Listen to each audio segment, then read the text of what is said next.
ថ្ងៃនេះខ្ញុំមាននៅវីដេអូរបស់លោកអ៊ំម្នាក់ដែលគាត់ជួសស្រែហើយគាត់មានវគ្គជីវៈពិការពុកម៉ែបងប្អូនហើយក៏ខ្ញុំអាណិតគាត់ណាស់ពុកម៉ែបងប្អូនគាត់ថា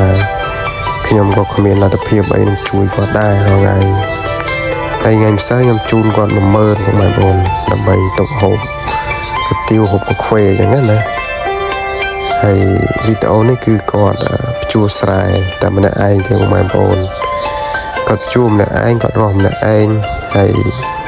ធ្វើស្រែក៏ម្នាក់ឯងនឹងបងប្អូន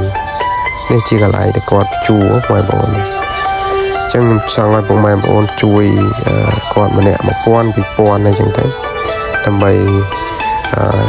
អាណិតគាត់បងប្អូនខ្ញុំក៏អាណិតគាត់ដែរដោយសារតែខ្ញុំមកថតគាត់ហ្នឹងដោយសារឃើញគាត់ពិការអញ្ចឹងខ្ញុំក៏ចង់ថតដើម្បីឲ្យពុកម៉ែបងប្អូនទស្សនាក្រែងមានពុកម៉ែបងប្អូនហើយគាត់មានចិត្តអាណិតអីចង់ជួយគាត់អីអាចជួយបានតាមរយៈខ្ញុំឬមួយក៏បងប្អូននៅចិត្តនឹងស្គាល់អាចជួយគាត់អីតាមទឹកចិត្តតិចតួចអញ្ចឹងណាបងប្អូនហើយវីដេអូនេះខ្ញុំនិយាយរៀងអួតអាមកងបងប្អូនភាសាដែរកន្លងមកខ្ញុំមិនដែលបានថតអ្នកជួ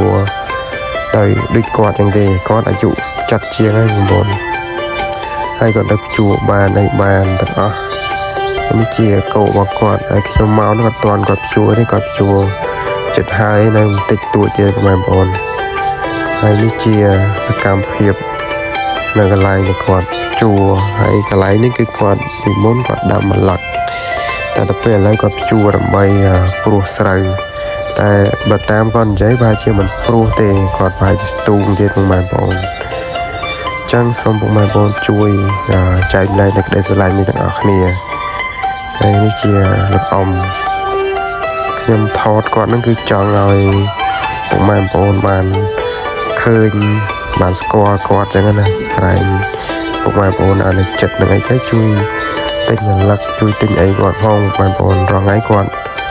លក់អាឡឹកនេះអាដីដែលគាត់ភ្ជួរហ្នឹងគឺគាត់ភ្ជួរស្រែកាលពីគាត់ដាំអាឡឹកមុនដល់ពេលឥឡូវអាឡឹកបេះអស់ទៅនៅមួយខាងនោះទៀតនោះអាមួយខាងនេះខ្ញុំ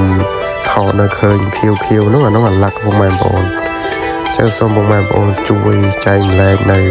វីដេអូនេះទាំងអស់គ្នាក្រែងមានបងប្អូនណាគាត់មានចិត្តចង់ជួយគាត់